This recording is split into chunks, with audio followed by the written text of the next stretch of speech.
I feel like diet culture sets you up to never be good enough. Did you burn 500 calories on the treadmill today? No? Me either. I mean, anybody can sit with us. We're just really not about diet culture. But literally, happiness doesn't come from a low-calorie, high-intensity life. I actually do like carrots. I do too. They're my favorite. Welcome to the Fit Fueled Free podcast. So basically, diets suck.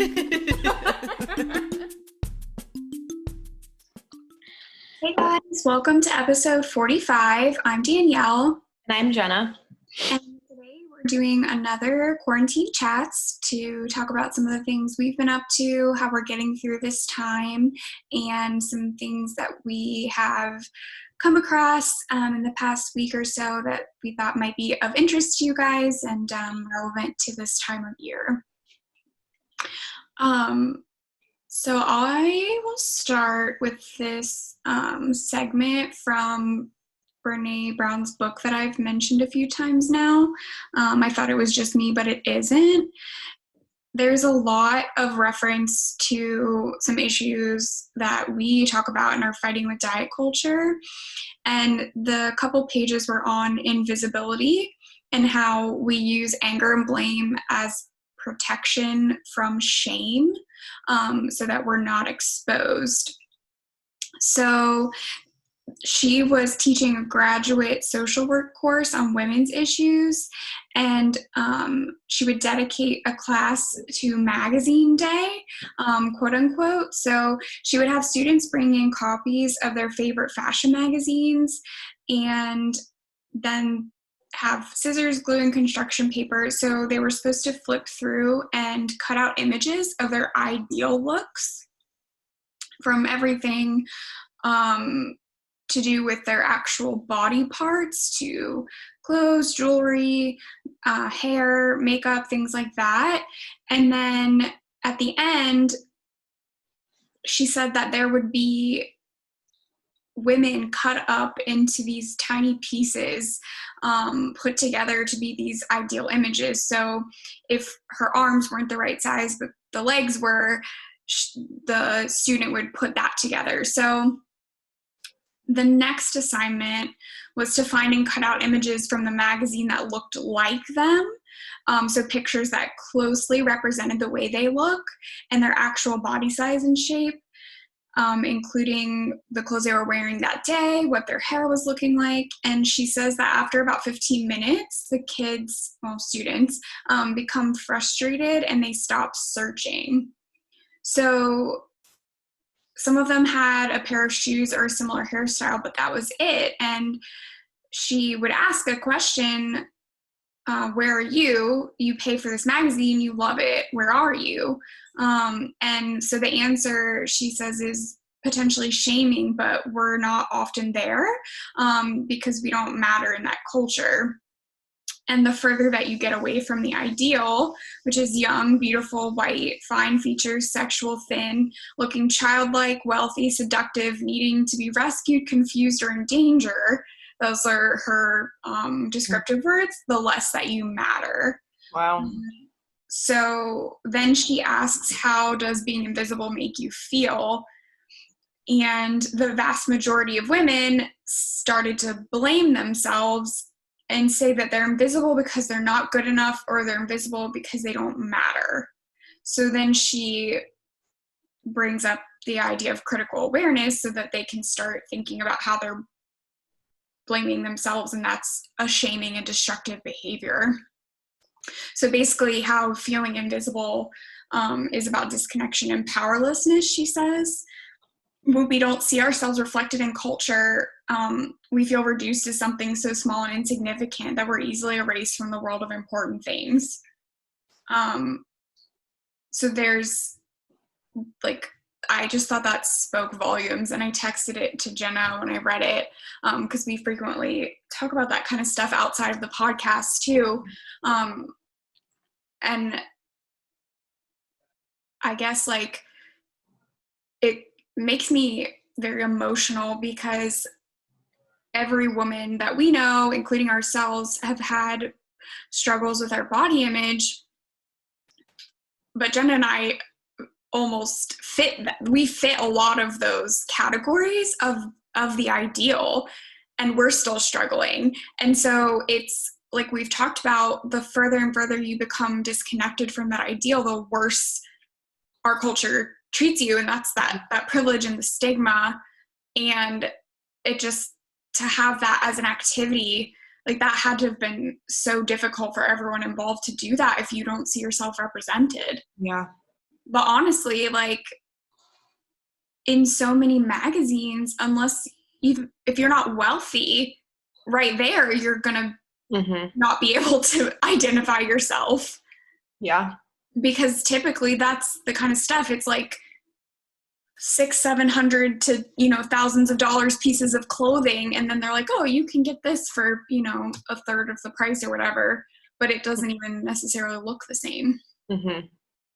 So that's just, I think, so important, because psychologically that's going to make us say something's wrong with us, but no, there's really something wrong with our culture. Yeah. And it almost even solidifies the idea that like this ideal, air quotes, body type that we're all even striving for is like not even realistic, because even when they were cutting out and putting together the quote unquote ideal body, they weren't able to just cut a picture of a single person. They had to pick and choose different body parts of multiple different women, which just goes to show that, like, okay, if you can't just pick out one single person and just put that down on a piece of paper as your ideal body, then it means that it doesn't even exist, because even these people in the magazines, like, there's going to be an ideal body for every, like, that means something different to every single person, and it's not even attainable because you're still having to pick different pieces of different women to create what you think is perfection, and it's not realistic. I'm so glad you said that, because that is so, like, that's even, it's no, because like if there was one singular body in the magazine, you would just cut out one picture of one woman with all of the features, right? But it doesn't exist, which is crazy too, to think if you had that many magazines around that you wouldn't be able to find one person was that. So if it's made up, it's not real. That's the definition of that. So I feel like that's an activity I would love to participate in. Like, I don't know what context that would even be in, or I don't even think I would be the like professional that would lead something like that. But I just think like that kind of stuff is so profoundly, it opens your eyes so much, and I think you don't forget that kind of stuff. Because that was like when I went to that conference, the Beauty Has No Limits, with Emma, the one she put on. And we were sitting there saying things out loud that we were self-conscious about, but we were stating them as if they were things we liked about ourselves. Have I talked about that on here? Okay. So there was a therapist who does group counseling, and she had us sit in a circle and had us write down a list of some of our insecurities, but then they were reflected in statements like, I am beautiful because of my blank. And then you had to pick one of the things you wrote about yourself and say it. So I said that I am beautiful because of my cellulite.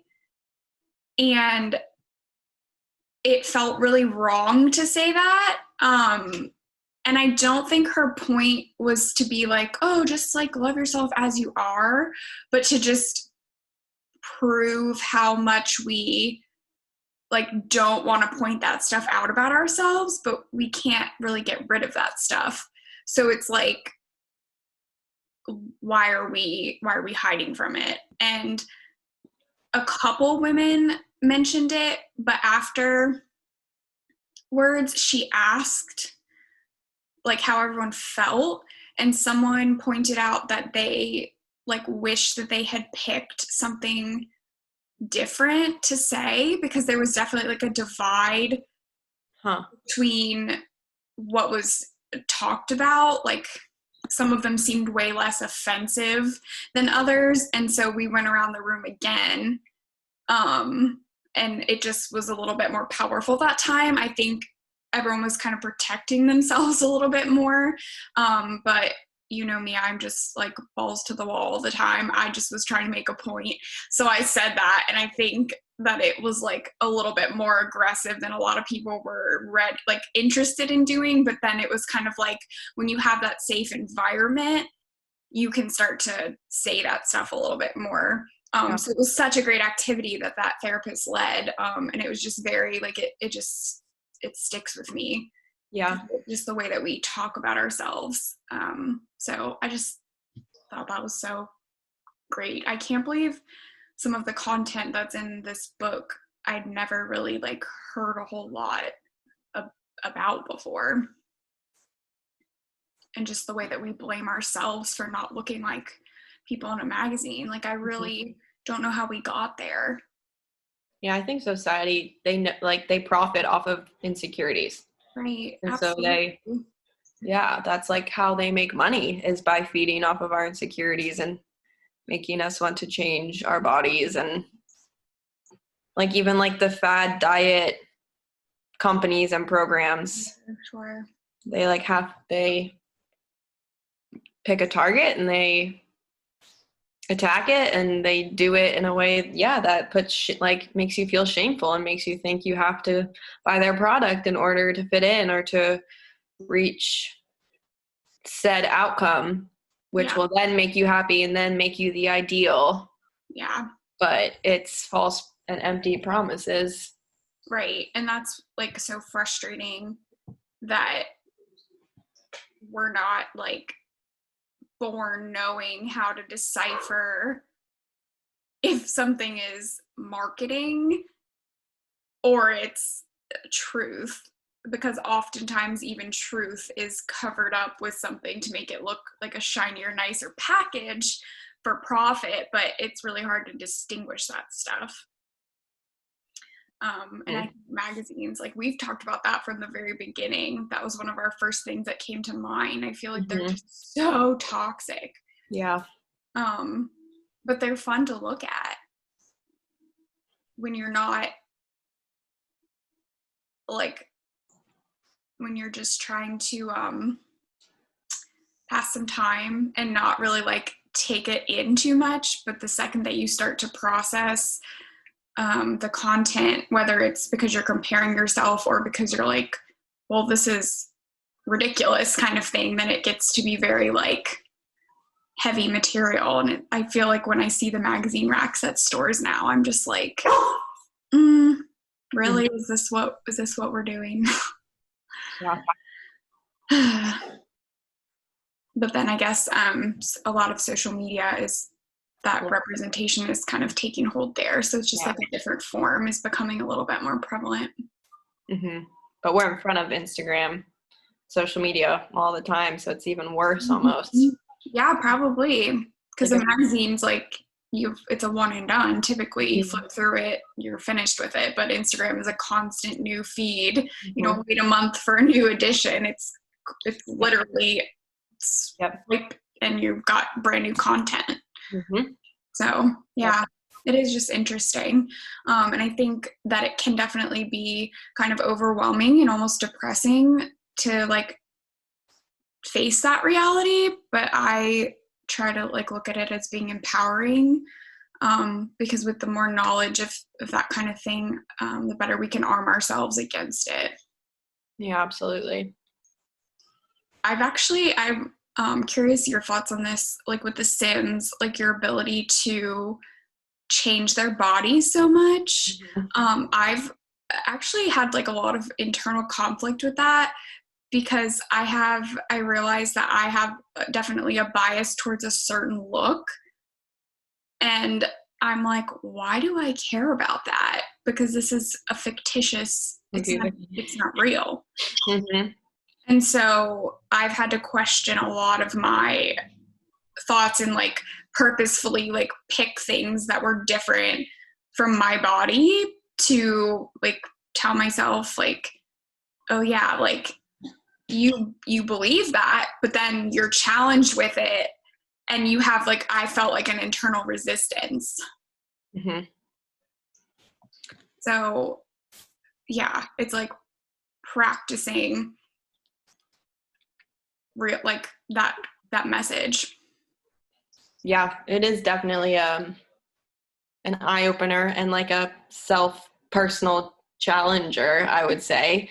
Because even like when I actually haven't played it in a couple weeks, but when I first started, I would catch myself being like, oh, I'll make this girl like the prettiest I can. Ew. And I was like, what am I doing?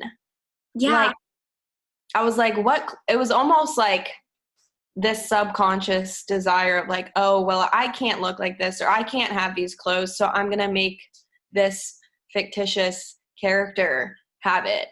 Mm-hmm. And I was like, what the heck, Jenna? Like, so same thing. I like purposely that since like created some families that are where I like completely challenge that. And I was like, I'm going to explore all these other like looks and body sizes because they're all equal. And why am I so subconsciously, almost like drawn or just think that it's like ingrained in our heads that that's the look that is acceptable. Yeah. I feel like there's something pretty powerful behind that, because in what other situation can it's a simulation, so we can't do that in real life. We can't pretend to be a different ethnicity, and we can't pretend to be a different body size because we are in our body. So to play around with that, and you know, their size doesn't keep them from falling in love. It doesn't keep them from being successful in the game. Mm-hmm. So I'm not dismissing any stigma in our society or difficulties for many, many, many people. Please don't get me wrong there. But I think it proves that point, because if we're supposed to try, obviously, like, we have to stand up for ourselves and fight for the things we believe in. But on our personal, individual level, we have to try and work on that positive self-talk to feel like it's okay for us to exist as we are. So for us to play a game where we can like have that like represented and we play these characters, I don't know, I feel like that actually could be like kind of healing and maybe even cathartic in a way to like prove that, and just continually look at it like that's your character, like that's what they look like, and you can change them. There's like those potions you can get, and you can manipulate their bodies through different things. But if you don't actively like do that kind of like, you know, what would be disordered behavior in real life to your characters, then they're going to be what they want to be. Like I noticed some of my characters, after they have babies, their bodies get a lot larger, like after each one. But I've had other ones where they stayed exactly the same. Oh, interesting. And so I don't know what the like formula is for that. But I was like, oh, that's funny, because that's also real life. Yeah. So I don't know, like, I doubt that that's been studied. I haven't looked into it, but I don't know. I don't know of any other kind of simulations like that. But I just feel like there's something to that could actually be really helpful. Yeah. More than it just being a game. Like I'm learning a lot about myself from that, which is funny because obviously when I was a child, I may have had the same thoughts about creating a character, but I don't think I took it nearly as like to heart or like challenge myself about. I didn't think about that kind of stuff when I was a kid. Yeah. I don't even remember if they had that many features when we were young, like the older version. I'm pretty sure if I remember correctly, I don't think you could change the body size. Could you? I don't remember. I feel like it was just, because I feel like I remember being like, all these Sims are stick thin, but not everyone looks like that. I know, like, they definitely didn't have that part where you can touch every single body Oh, yeah. part and shrink it or make it Yeah. larger, which is like, oh my God. Yeah.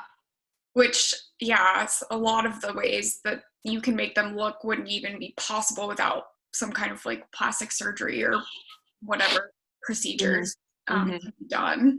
So yeah, that was, I'm glad I'm not the only one. It makes me sad that I had that, but I think like we can't be too hard on ourselves, because all we can do is, you know, work on continuing to question that bias and challenge it and move forward.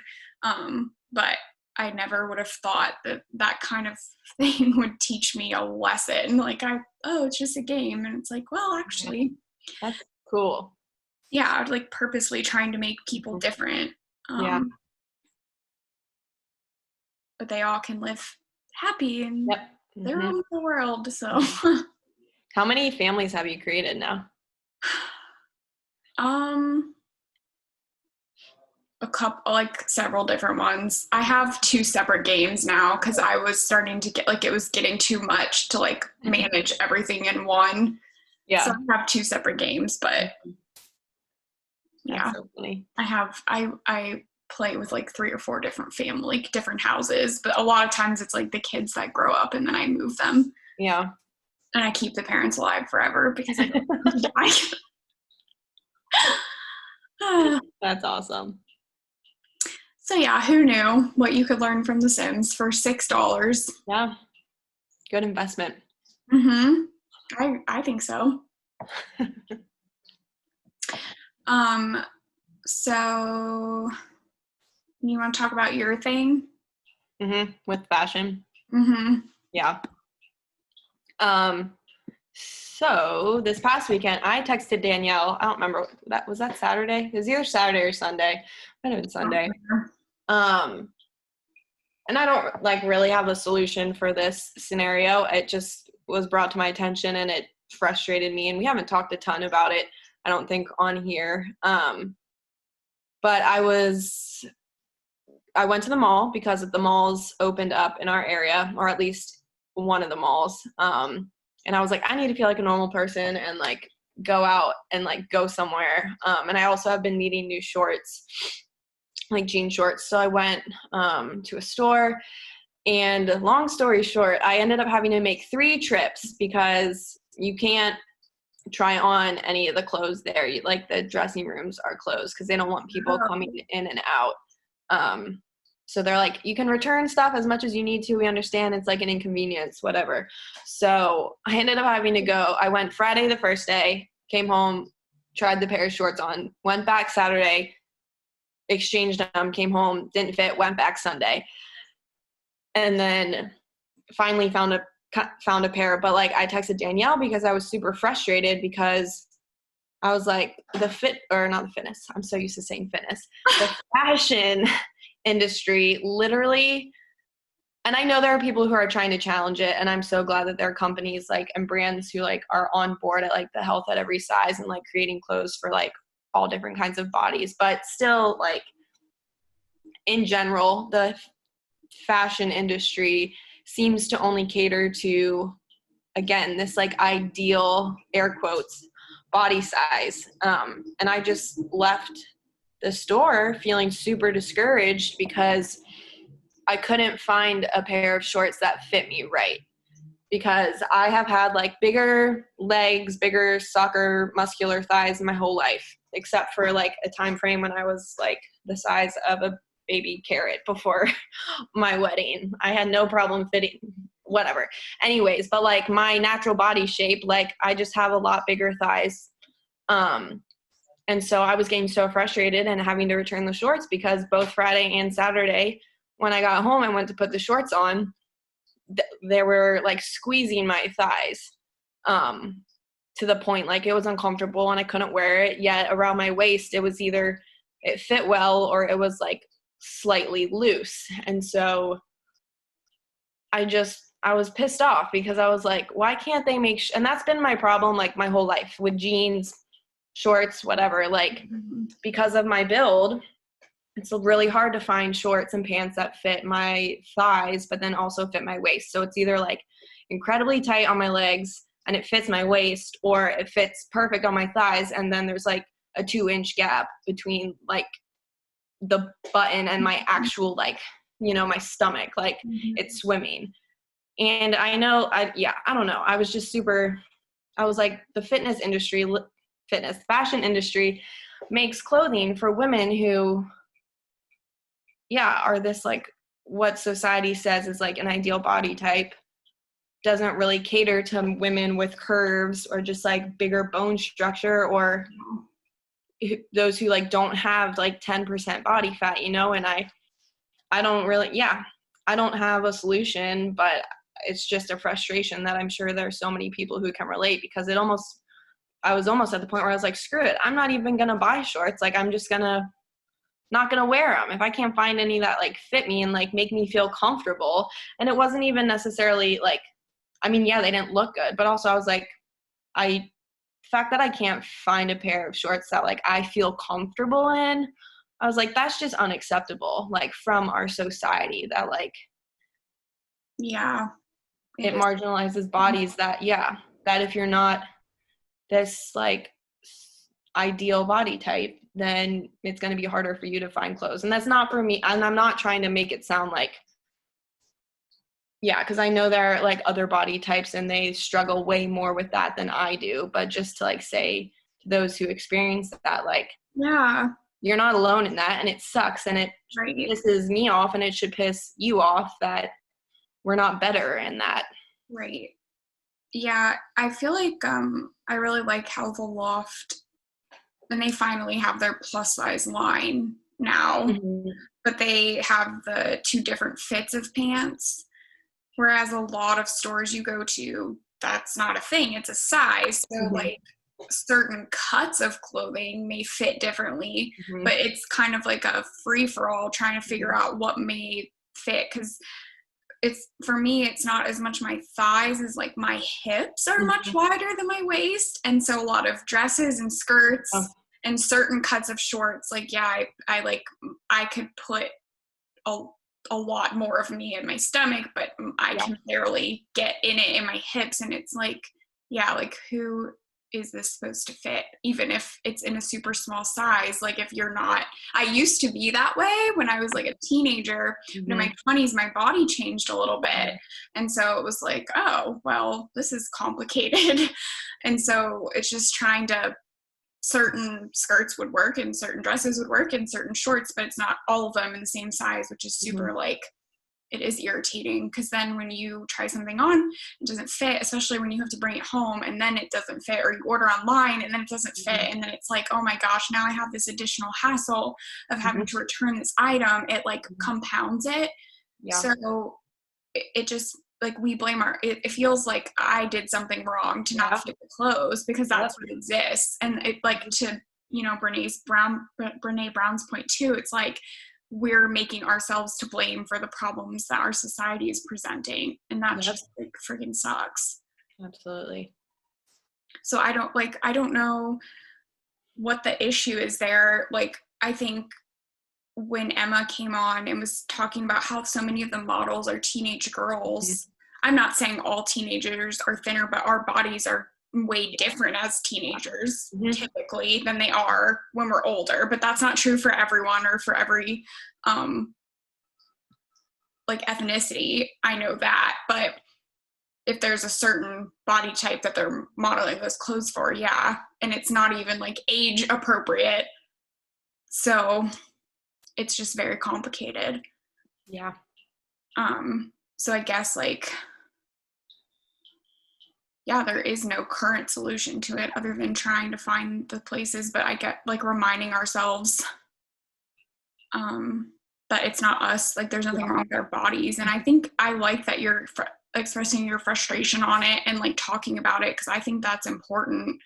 Like, obviously not for it to ruin your week, but like to feel those feelings, because that kind of stuff being internalized all the time is just so it's really devastating, I think. And I think, again, like, that's how the whole diet culture industry profits, because I think old me would have been like, oh my gosh, I'm doing something wrong, I need to compensate and do XYZ in order to be able to fit these pair of shorts. Like old me probably would have kept them and worked to fit them. Yep. I'm positive I've bought bathing suits in my past and hung them up. As like motivation. Oh yeah, actually I wrote on my mirror from that one Britney Spears song, if you want a hot body, you better work, bitch. And I wrote that on my mirror. Oh my gosh. Yeah. Boy. Yeah. Like, what? Mm-hmm. That's so mean. Mm-hmm. But no one would have ever questioned that. Like, Right. because it's like, yeah, you gained weight. You better get back into your whatever so you can look good in that bathing suit. It's such trash. Yep. So yeah, I think that is going to be even harder for everyone this year because our habits have been so out of whack and there's so much toxic messaging about bikini bodies and like, ugh. Quarantine is like coming to a slow end, and it's right when summer starts and beach season starts. Yeah. Mm-hmm. So I just like, I hope we can all be kind to ourselves because you don't deserve to have more or less fun this summer because of what your body looks like. Yep. I mean, it's hard to know if we're going to be able to have as much fun as we would like this summer anyway, because we don't know what like is going to go on in society with COVID. So I just like hope we can be nice to ourselves there. And it, like Jenna said, if you're feeling that, you're not alone there. It's extremely problematic and extremely frustrating. Yeah, and if you're experiencing that, like, it's not your fault. Like you've been saying, like, don't blame yourself. Like, don't put it on you that you're failing. Like, it's society that's failing you. So, yeah, in the culture. So, like, just remember that. And having someone to talk to about it, if you can, not to be like reminding you like you're perfect as it is necessarily or like that kind of thing, but just to like hear your feelings on it. I don't know, maybe you would express that differently, but it's like I think you're working every day to know your body is good as it is, so like you don't necessarily need me to tell you that that's what's the issue with the shorts, but just like, we've got issues here. And like, it is the clothing companies that aren't making it accessible for everyone. Mm-hmm. I think just being able to express that to the right people, because I think sometimes if we don't think carefully about how we respond to that kind of thing, it creates further shame and frustration. So just like, I don't know, trying to make sure you're being cautious and aware of how you respond when someone's going through something like that. I'm not saying I'm perfect, but I do try to be aware of it. Yeah. Because that does matter. And I think like we do have that individual responsibility to try and learn those things to make sure we're actually helping the person, because I think it's easy to, and I've been learning a lot about this recently through some various things, but it's really easy to cause more harm for someone when they try and talk about something that they experienced, because it's so easy to brush things off or give them that silver lining or whatever, and that's not actually like helpful. Yeah, a lot of the time. Mm-hmm. So I guess kind of a good timing for that consideration as well. Yeah. That book has been really enlightening for that, and just kind of learning more about the whole topic of shame, I think, and being empathetic is helpful for anyone who's ever talking to someone going through something like that. Yeah. If you're not in the field of having to work with people one-on-one and you're already like kind of in that stuff. So yeah. Yeah, it just makes me mad. Mm-hmm. And the thing is, like, there's so few places I even know to even suggest for people to find things that are going to fit bodies a little bit differently. Wow. Like Aerie, I know, represents different body sizes, but does American Eagle do the same? I don't know.